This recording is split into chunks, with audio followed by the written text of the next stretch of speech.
ये जो यूएसएड बनी है ना, ये कोल्ड वॉर के समय ये बनी थी, जब सोवियत संघ में, अमेरिका में, एक दुनिया में अपने प्रभाव का कि एक तरफ कम्युनिज्म बढ़ाना है, इनके प्रकार की मार्केट इकोनॉमी और इनके प्रकार का डेमोक्रेटिज्म, ह्यूमन राइट्स, रिलीजियस फ्रीडम, ये एक चल रहा था। उसमें आप देखिए ना, ये जो पैसे अभी आए हैं, ये तो डोनाल्ड ट्रंप ने, एक राष्ट्रपति हैं, उनके जो डिपार्टमेंट है उसने इसको अभी रोक लगाया है। एसवाई कुरैशी कह रहे हैं कि हाँ, उस समय हमारा एक कॉन्ट्रैक्ट साइन हुआ था international foundation for electrical system से, लेकिन हमने पैसे नहीं लिए थे। हाँ। तो यही तो बात है ना, चुनाव आयोग को पैसे नहीं दिए थे, लेकिन एजेंसियां किसी न किसी प्रकार से आपके देश में मान्यता प्राप्त करके कैसे इंटर करती है, चुनाव आयोग के साथ कैसे इंटर करती है। अब कुछ फैक्ट्स मैं आपको बता रहा हूं। देखिए, अमेरिका के 2018 में सीनेट की एक रिपोर्ट है।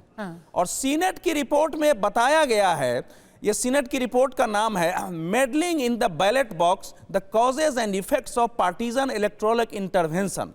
उसमें यह बताया गया है कि 2016 में डोनाल्ड ट्रंप को जितवाने के लिए रूसी खुफिया एजेंटों ने फेसबुक विज्ञापनों का इस्तेमाल चुनाव को प्रभावित करने के लिए किया था, और उसमें चीन की भी भूमिका थी। बाइडेन ने जब आया तो टिकटॉक और बाकी पर बैन करने के लिए उसने दस्तखत किया था, और माना था कि अमेरिकी, उसमें लिखा हुआ है कि चीन की सत्तारूढ़ कम्युनिस्ट पार्टी ने अमेरिकी राष्ट्रपति चुनाव और मतदाताओं को प्रभावित किया था। अब 2 पॉइंट मैं और देख रहा हूं। एक पुस्तक है, उसका नाम है meddling in the ballot box, the causes and effects of partisan electoral intervention.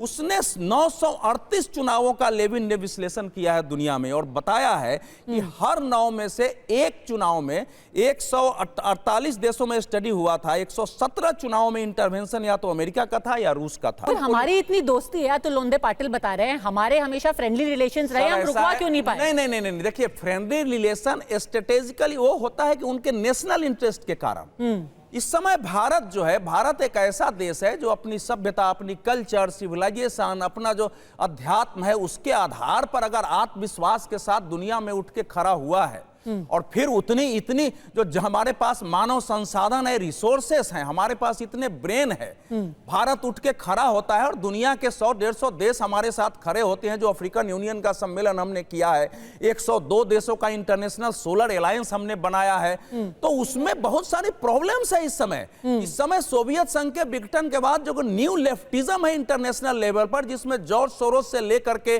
Democratic party और ऐसे दुनिया भर में उनका एक अपना इंटरनेशनल ऑर्डर है, तो उस रूप में वो इंटरफियर करते हैं।